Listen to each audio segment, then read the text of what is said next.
Welcome back to another episode of Iniquitous News. I am your host, Lawrence Johnson. We back like cook crack on a Monday, people, and there's been some drama happening. Let me tell you. Trump, he just deployed the National Guard in D.C. Why? Strictly for vibes. I can't believe this, actually. Because on January 6th, when he knew everybody was about to storm the Capitol, he even deployed the National Guard then. But today, he was like, nah, bro, fuck it. I need him. And this is a sign of a dictatorship happening in real time. Because he said his reasoning was because crime, he had to stop it. Too much homelessness, too much graffiti. But then thankfully they were showing stats in real time like, yo, actually, crime is down. There's not even no protests. There's not even anything. He just hating. Honestly, he's like a founding father at Haiti University, but it's like we had to kick him off because of his resume, the things he did after, the whole Epstein shit. It was like, not a very good look for us. But this man actually deployed the National Guard and had the nerve and audacity to just say, this isn't going to be the only city that's going to happen to. He said, what's up next? New York, Boston, Chicago. Play the clip. But then I'm going to look at New York in a little while. Let's do this. Let's do this together. Let's see. It's going to go pretty quickly. And if we need to, we're going to do the same thing in Chicago, which is a disaster. We have a mayor there who's totally incompetent. He's an incompetent man. And we have an incompetent governor there. Pritzker's an incompetent. His family threw him out of the business, and he ran for governor. And now I understand he wants to be president. But I noticed he lost a little weight, so maybe he has a chance. You know, you never know what happens. But Pritzker's a gross incompetent guy, thrown out of the family business. But when I look at Chicago and I look at L.A., if we didn't go to L.A. 3 months ago, L.A. would be burning like the part that didn't burn. If he would have allowed the water to come down, which I told him about in my first term, I said, you're going to have problems, let it come down. We actually sent in our military to have the water come down into L.A. They still didn't want it to come down after the fires. But that was it, we have it coming down. But hopefully L.A.'s watching. That mayor also, the city's burning. People, that's a dictator saying he cannot wait to take over because nobody's needs the National Guard at this point in time. And he's using the Home Act, which means that he has full force over the police department of that area. So D.C., those are now his cops. His plan, go to Chicago, go to Baltimore, go to Oakland, go to L.A., go to New York City. And it's just like, wait a second, hold on. Nobody needs that. The only time the National Guard is supposed to be deployed is some shit like January 6th, where it's like, oh, wait a second, they're getting violent, we're being overwhelmed, we need help. Bo putting them out there just because he want to put them out there. And he's like, oh, yeah, no, they're under my control. You gotta understand? I understand. This is dictatorship happening in real time. And the fact that he has the audacity to then talk about Nancy Pelosi and insider trading when this man started a meme coin, has doubled his wealth, got a jet. And now he's distancing himself as far as possible from the Epstein files, as much as he can, as often as he can. He even said he's disowning his fan base. It's just a subject. He's dead, he's gone, and all it is the Republicans, certain Republicans got duped by the Democrats, and they're following a Democrat playbook. So now he's completely distanced himself from the Epstein files. And now he's deployed the National Guard in his own city, even though there's not a protest or a violent crime that has taken place. And they showed in real time that stats were down. And you gonna tell me that this man is not trying to plan to take over the United States? Same guy that is building a $200 million ballroom, eliminated the Rose Garden, put a pavement, put some chairs and seats down there, and then took Mar-a-Lago umbrellas and put them there too. And at the same time, in the Oval Office and the rest of the White House, everything's just all of a sudden turned to gold-plated everything. People, I'm just saying, all signs point to he's trying to make this his permanent home. And he's trying to build his own Sims creation. It's like, oh, hold on, son. Wait a second. We headed towards dictatorship quickly. And all this while Putin is just playing with him. Talking, he gave him 24 hours. And what did Putin do after 24 hours? Bombed Ukraine right away. And then what did Trump say? Well, he's like, well, you know, I'm not happy with either of them, but I'm not happy with Zelensky at all. It's like, what's Zelensky got to do with this? All he been doing is getting bombed, missile, and losing land. Yeah, he's killed more Russians than Russia's killed Ukrainians, but at the same time, he's not winning. I mean, listen to this dumbass shit. And I get along with Zelensky, but, I disagree with what he's done. Very, very severely disagree. This is a war that should have never happened, wouldn't have happened. But I'll be speaking to Zelensky. The next meeting will be with Zelensky and Putin, or Zelensky and Putin and me. I'll be there if they need. But I want to have a meeting set up between the two leaders. I was a little bothered by the fact that Zelensky was saying, well, I have to get constitutional approval. I mean, he's got approval to go into war and kill everybody, but he needs approval to do a land swap, because there'll be some land swapping going on. I know that through Russia and through conversations with everybody, to the good, for the good of Ukraine. Good stuff, not bad stuff. Also, some bad stuff for both. So there's good and there's bad. Like, how you gonna blame Zelensky for what Putin is doing? And then he said, well, there's gonna be some land swaps that have to take place. No, that's not what that's called. That's called Russia is taking land from Ukraine, and you just gonna tell Zelensky he has to deal with it. And then the dementia obviously is in full blown force, because he's talking about, I got to fly to Russia. It's like, you're not flying to Russia, Donald. You're flying to Alaska. And the only reason you're flying to Alaska is because Putin thinks you his little bitch. So he's like, I'm not going that far into the United States. I'll go to the closest spot that's closest to Russia. We can meet there, and I'm going to tell you what I'm about to do. And you could tell me what you want me to do. Am I going to listen? Probably not. But we'll at least have the meeting. And then people was asking, well, what about Zelensky? Is he going to be there? He said, nah. He's been attending meetings for 3.5 years. What's happening? Nothing. So, AKA, you're going to go meet with another dictator that has you in line and in his pocket, and he's going to tell you what he wants, and you're going to say, well, me and Ukraine agreed to that, and you're just going to go back to Zelensky and be like, hey, this is how it's going down? And you think Zelensky's just going to be cool with that? Oh, yeah. I can't wait to see what happens with this. Friday is going to be a very interesting day, because this meeting is going to tell exactly how much power he actually holds over Russia. Because right now, it's looking like zero. It's all talk, no action, no type of motion, not close to the ocean. It's just like, oh yeah, I'm just going to keep on saying things, just like all his trade shit. It's like he's just saying stuff, but nothing's actually happening, other than prices skyrocketing all over the place. But you know what we really need to focus on today? That is the crimes against humanity of the IDF and Israel in general, and the fact how we have gone so far to dehumanize the Palestinian people of Gaza that now people like, I'm not even going to name this man, are able to kill people in broad daylight and then get released on house arrest. Now, this is a graphic clip. I don't know what's going to happen on YouTube. Maybe you have to cut it short. But basically, you're going to see somebody, an Israeli settler, fire a gun at the person that used to direct no other land, hitting him with the bullet, and then killing him. And this is caught on camera from multiple different angles. Now, people, I say, warning ahead.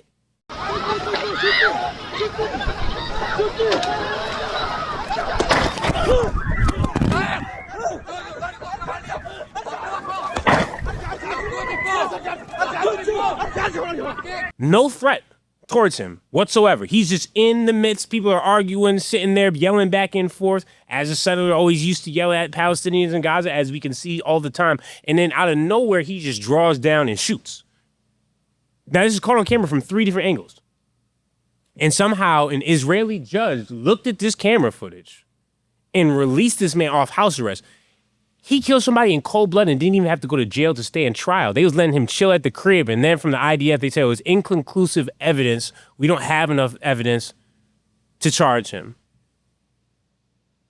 It's like, are we watching the same shit? Are we living in the same world? You allowed to just, like, this lets me know that you guys do not see Palestinians as humans, but you see them more as animals because they're allowed to just be slaughtered. And this is a famous person, no other land, that just won the fucking Oscar. And now this person has to go back to this land where no journalists are allowed in, and he's trying to record and show people what's happening, as he always does, and he records his own death.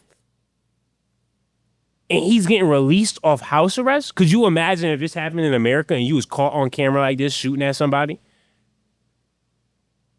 You couldn't even claim self-defense. We see you. Nobody's even coming at you. No one's attacking you. You aim across the way and shoot this man. And you gonna tell me that some type of apartheid is not happening over there?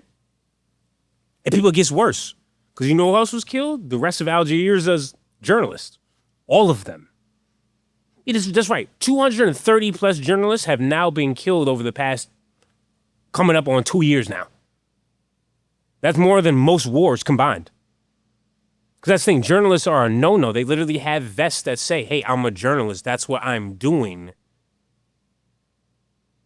And what did IDF do as a response? As usual, they said, oh, well, he was a part of Hamas. There's just no way that they actually think that we believe this, right? That we're going to keep on believing that every single person you kill with is somehow a part of Hamas. And then they just release this stupid-ass article that says, oh, well, he's with this person and this person, and this is our intelligence, so we had to strike him. And it's shocking because it was right 30 to 45 minutes after he posted something, which most likely means that you pinged his location and then sent a missile and killed 3 other journalists in the act. And yet nobody's going to jail. Nobody's going to prison. Instead, they're celebrating, saying they killed a terrorist leader that was faking as a journalist. And we sit here and wonder why other journalists from around the world aren't let in. We have to see footage from CNN who has to sneak record out of a plane out the side of the window to show the destruction and desecration that's happened. And then Bibi the bomber has the audacity to get up there and say, oh, well, you don't understand. Every building that's blown up and that you see desecrated like that is because Hamas booby traps them. And so we have to bulldoze them down and then they blow up. I just can't believe that some people actually still believe anything that motherfucker has to say. And that he had the audacity to go in front of people and say, the reason Israel's not being looked at in a good light right now is because of bots on the internet. Which is like the pot calling the kettle black, because if you didn't know, Israel literally has the most bots ran on different social media sites out of any other country in the world. But I mean, listen to this shit. I think there are vast forces that are arrayed against us. Among other things, the algorithms of the social network that are driving a lot of everything else, you know, and people who really know, and they're the foremost people in this field in the world, they're telling me that about 60% of the responses on the social media are bots. They can categorically say they're bots.